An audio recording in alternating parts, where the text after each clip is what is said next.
So hi, my name's Natalie, and I'm a student at UC Santa Cruz, and I'm really interested in climate change and especially its impact on agriculture. Tom Broz. I'm a local organic farmer, and we've been farming. We started Live Earth Farm 20 years ago, and it's basically a farm that has embraced both an educational component as well as growing food, local food, organic food for the local community.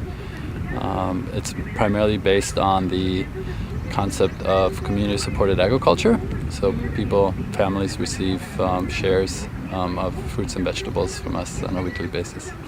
Cool. So what crops do you mainly produce here? So we grow a variety of crops. Grow almost 50 different crops over the course of the season.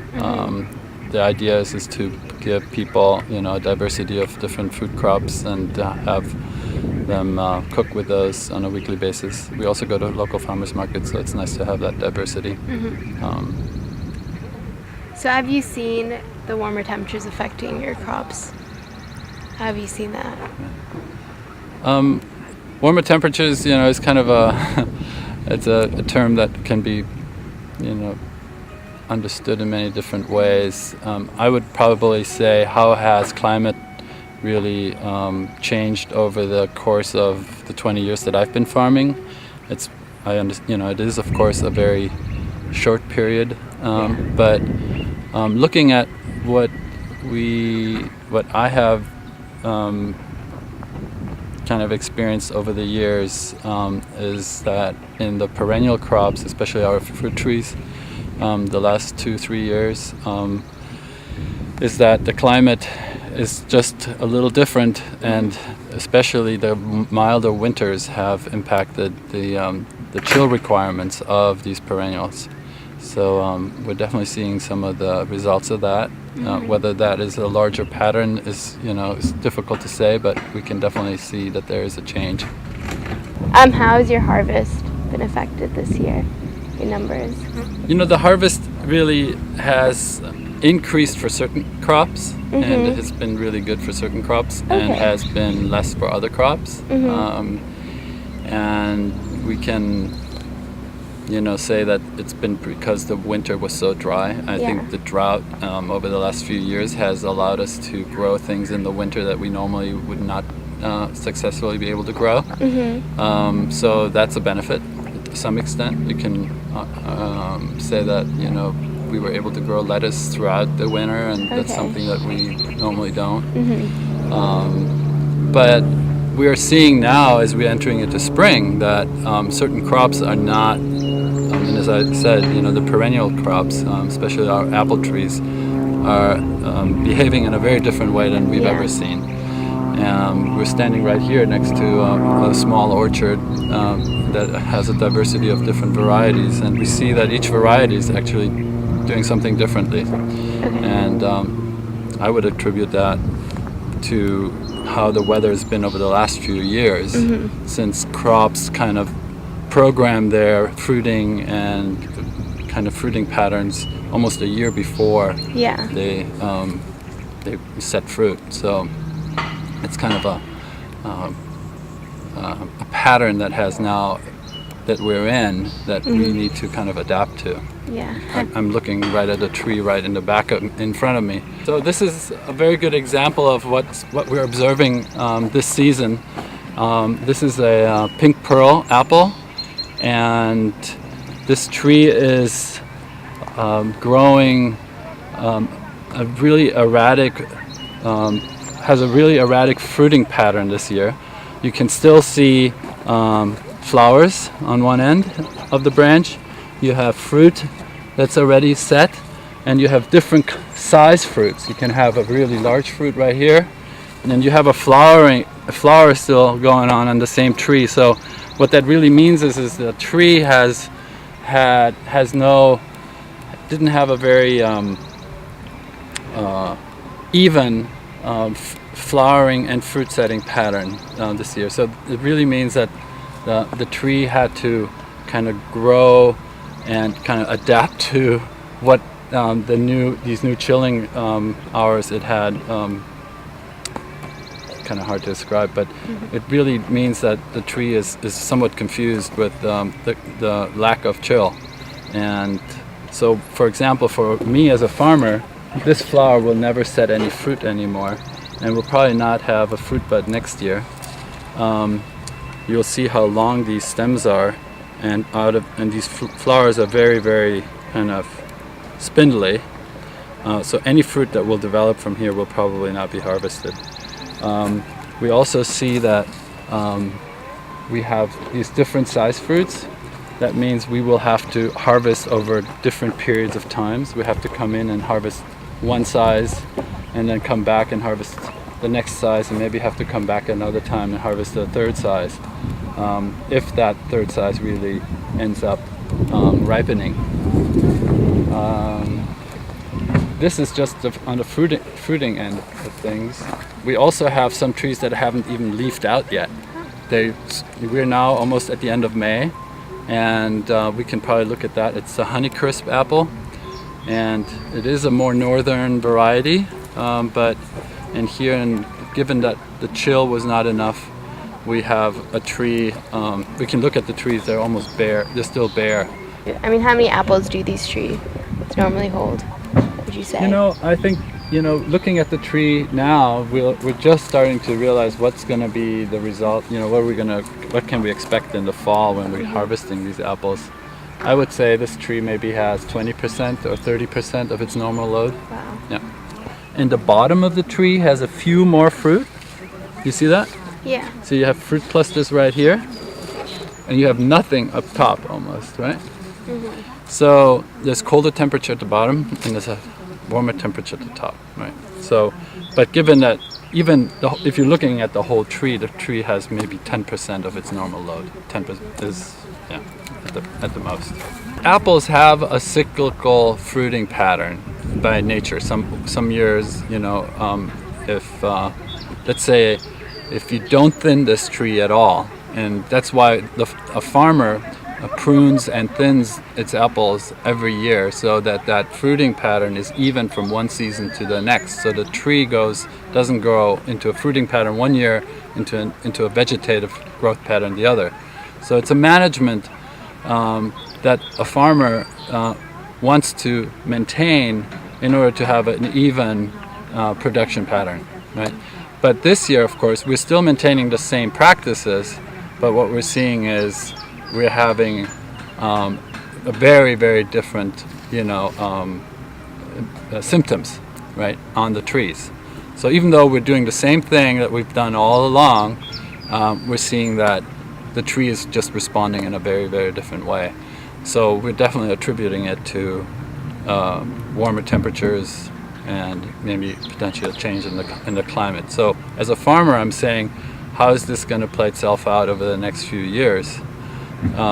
If this continues, then I will have to change my practices and/or what I'm planting or what kind of varieties I have here.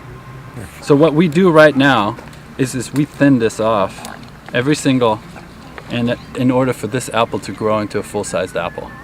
So as an organic farmer, hand thinning is the only way for us to thin, right? So I always say, when you're paying for an organic apple in the store, remember how much work went into it.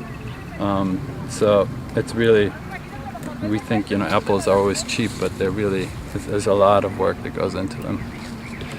I mean, in this region, it was a real industry. I mean, a big industry. This was once one of the largest apple growing regions in the country, right? The Pajaro. And that's why we have so many grower shipper, kind of businesses in the early part of the century. And now we just have a few left, with Martinelli really being the lead company that still maintains a certain presence to keep the apple industry afloat, right? But as an organic grower, we are really focusing on the fresh apple, and so we're trying to really, and since we're kind of direct marketing all of our products, we want to provide our customers with a diversity of both varieties and flavor experiences, and then that also helps us to access a market over a larger period of time by growing a lot different variety over the whole season. So, for example, this Pink Pearl is an early variety. You can see these apples are a lot bigger than the Macintosh. So in August, I'm going to start harvesting these. And then the Fujis and the Brayburns, they kind of come in November. So I have apples over a larger period of time. So if these patterns continue, how will you have to change your farming techniques? These climate patterns? Yeah. If those patterns continue, I mean, we have, it's going to be something that we have to adapt to. One way is to see if we want to continue to be apple growers, then we would need to see what kind of varieties will be the most adaptable to the kind of changes that we're having. So in the case of lower chill hours, we would look for varieties that don't require that much chill. And that would mean that we would have to regraft every tree. So all of these trees that we're standing in here, they were grafted. So what of typical, and that's a common practice. I mean, let's say the market changes, there's a more popular variety. You may decide that a variety that is not as popular, graft over to a more popular variety. So that's a common practice, and we would have to do because, not because of the market, but because of the climate. The other thing is to kind of look at a whole different type of crop. So if the apples don't produce anymore, then what would we do? Would we grow more vegetables, more berries? Would we start growing citrus?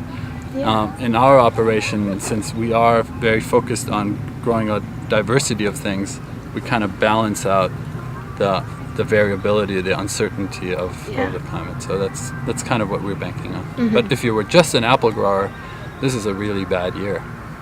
This is not a good year. So if you're thinking in the future, let's say next year, we already know that this tree is still going to be in that same pattern because it's the chill hours of this last winter and the winter before that programs this tree to behave in a certain way. So even if we have a regular winter this coming winter, with the required chilling hours, these trees may still not perform the way they're supposed to. So we're really looking at 2 years at least as of lower yield. And what I'm worried about is that if the tree does not bud out or does not leaf out at all this year, I may not have, these buds may go dormant for good, and maybe this particular variety is one that I won't be planting anymore. I would have to regraft. But so it's just starting to bloom, and even if it does set fruit, it may not even be harvestable by the time it's supposed to get harvested. So you can see this is a good, number of trees. You can see a good example of having a diversity of different apple varieties. So if I would have only planted Honeycrisp, which is a very popular variety in the marketplace, I would probably have no crop at all. So how are the pests being affected by warmer climates? Well, pests adapt to the conditions that are present, and so if you have a climate that is conducive to a certain pest, it will be more challenging to deal with. I was just saying that fire blight over the last 2-3 years has been a lot more pronounced in the apple trees as it has ever been in previous years.